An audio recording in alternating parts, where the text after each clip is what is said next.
네, 이번엔 여권 소식 짚어봅니다. 한동훈 전 비대위원장 총선 참패의 책임을 지고 물러난 뒤에 국민의힘은 또다시 지도부 공백 상태에 놓였습니다.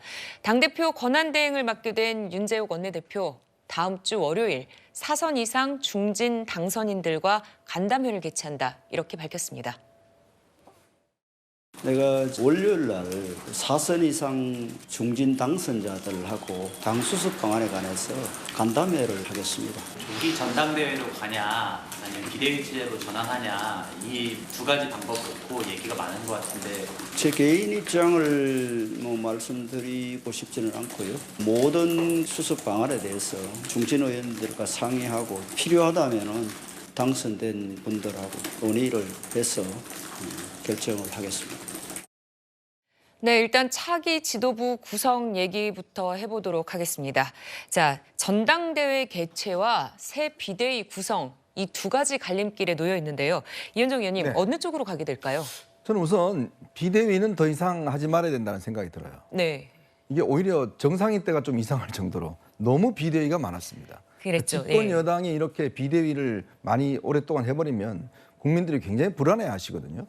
그러니까 오히려 정상적인 대표가 있을 때가 좀 어색할 정도로 비대위가 그동안 제가 세울 수 없을 정도로 많이 있었습니다. 저는 그렇기 때문에 지금 사실은 윤재욱 원내대표가 이제 원내대표 하기 때문에 당분간 어떤 조금의 시간의 여유를 두더라도 정상적인 이제 전당대회를 해서 저는 당 대표를 뽑아야 된다고 봐요. 예. 그래야지만이 지금 여당이 이 어려움 속에서도 안정적으로 나갈 수 있지. 또 비대위를 해버리면 이거 앞으로 이 다음에 어떤 또 이 여러 가지 논란들이 더 있을 수가 있는 거거든요. 근데 이제 문제는 시기의 문제일 것 같습니다. 아무래도 이제 지금 혼란스러운 상황이기 때문에 과연 5월 29일 날이 이제 21대 국회가 마감되는 날이거든요. 네. 그러면 6월 1일부터 이제 22대 국회가 시작되는데 저는 그 즈음에서 사실은 국회 어떤 개원 즈음에서 저는 전당대회를 하는 것이 옳지 않을까라는 생각이 들어요. 왜냐하면 지금 너무 시간이 촉박해져 버리면 후보들 간에 지금 아직 정신이 없을 텐데 선거운동 할 수 있는 기간도 없고, 또 이 선거운동이라는 게 지금 이 국민의힘 지지자들이 많은 상처를 입고 지금 많이 의기소침해 있잖아요. 네. 그런 것들을 다시 좀 추스리고 여유를 입을 수 있는 시간적 여유가 좀 있어야 돼요, 사실은.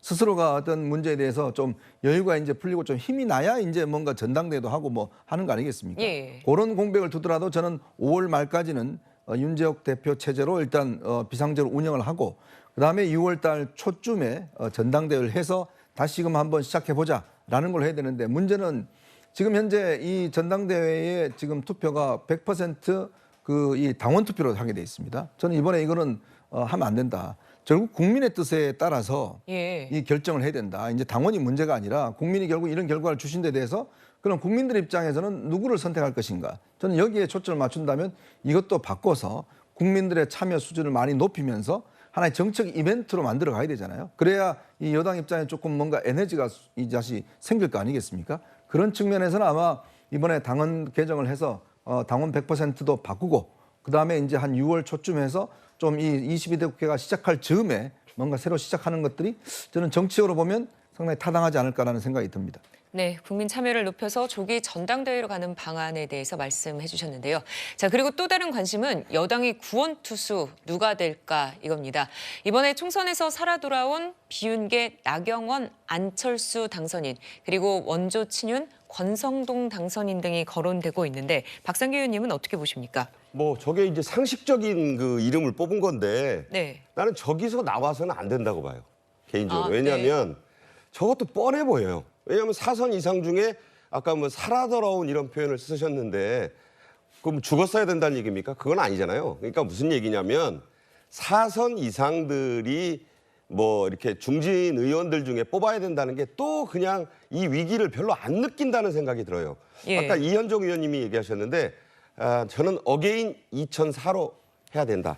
이게 무슨 얘기냐면 천막 당사와 여론조사 50%를 했을 때의 그 정신으로 한나라당 시절로 돌아가는, 뭔가 배전의 그 어떤 비상한 각오를 하지 않으면 108석도 잘한 거야, 젖잘싸, 이런 분위기로 가서는 이 당이 살아날 수 없다. 저는 그런 좀 위기감을 공유해야 된다.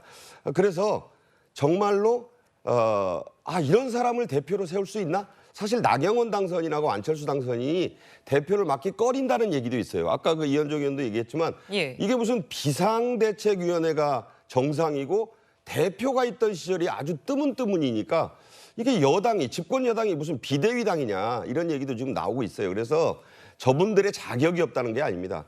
또 그걸 하려면 이분들이 어떤 국민 여론조사를 이번에 한 50% 넣어가지고 이거 뭐 역선택이니 그런 거 이제 더 이상 개의치 말고 민심을 반영하는 그야말로 100% 어떻게 보면 여론을 좀 수렴할 수 있는 경쟁을 한번 해가지고 자, 이 사람이 앞으로 나갈 수 있다.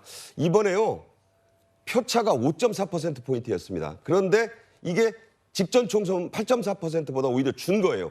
그런데 소선거구 때문에 의석은 더 벌어졌어요. 이게 완전히 폭망한 게 아니라는 점에서 여권에서도 좀 이런 쇄신을 제대로 좀 해야 될 때가 아닌가 싶습니다. 네, 이현정 의원님. 그러니까 결국은 이번 전당대회가 사실 이제 보수의 어떤 총체적인 개혁, 보수 개혁의 어떤 출발점이 된다 그러면 저는 오히려 정말 한번 생각의 발상을 바꿀 필요가 있다. 우리 영국의 보수당이 보면요. 보수당이 굉장히 어려웠을 때 39세의 데이비드 캐머런 총리가 등장을 했습니다. 예. 그래서 굉장히 국민적인 어떤 지지를 많이 받은 적이 있습니다. 유럽 같은 경우 보면 30대 당대표가 있었고 가깝게는 우리가 국민의힘의 예전에 이준석 대표가 이제 등장을 했지 않습니까? 그런 것이 또 국민적 관심을 많이 쏟았는데 이번에 이 투표자 이걸 보면요. 20대, 30대 같은 경우에 남성층도 예전에 했지만 여성층 같은 경우는 압도적으로 민주당 지지가 많아요. 그러니까 그만큼 젊은 층, 즉 60대 이상과 20대 어떤 20, 30대 동맹으로 사실은 국민의힘이 어떤 지난 대선을 승리를 했는데 이 동맹이 깨져버린 거거든요. 그러면 이 동맹을 다시 복원하기 위해서는 결국은 젊은 층들의 관심을 얼마만큼 이 당에 끌어올 것인가. 저는 그게 중요하다고 봅니다. 예. 그렇다면 저는 오히려 뭐 발상을 바꿔서 정말 이번에 어려운 데서 정말 당선한 36세의 김재섭 당선이라든지 정말 이런 젊은 어떤 새로운 보수들이 뭔가 어떤 당을 개혁에 전면에 나서는 방안도 저는 한번 생각해 봐야 될 측면이 있지 않나. 그러면 국민들 관심이 확 쏠릴 거 아니겠습니까? 저는 그것도 하나의 방법이지 않을까 싶습니다. 네. 그 전에요. 예. 그 김대중 대통령 전 대통령, YS 김영삼 전 대통령 그리고 이철승 당시 의원이 붙었던 그 72년 야권 전당대회를 생각해 볼 필요가 있다고 봐요. 그때 원로들이 그런 얘기했습니다. 구상유치다. 입에서 젖비린내 난다는 거죠. 그런데 그분들이 그때 판을 뒤엎는 어떤 획기적인 도전을 해가지고 그 이후 40여 년의 한국 정치를 삼김시대가 장악을 했습니다. 어리지 않아요.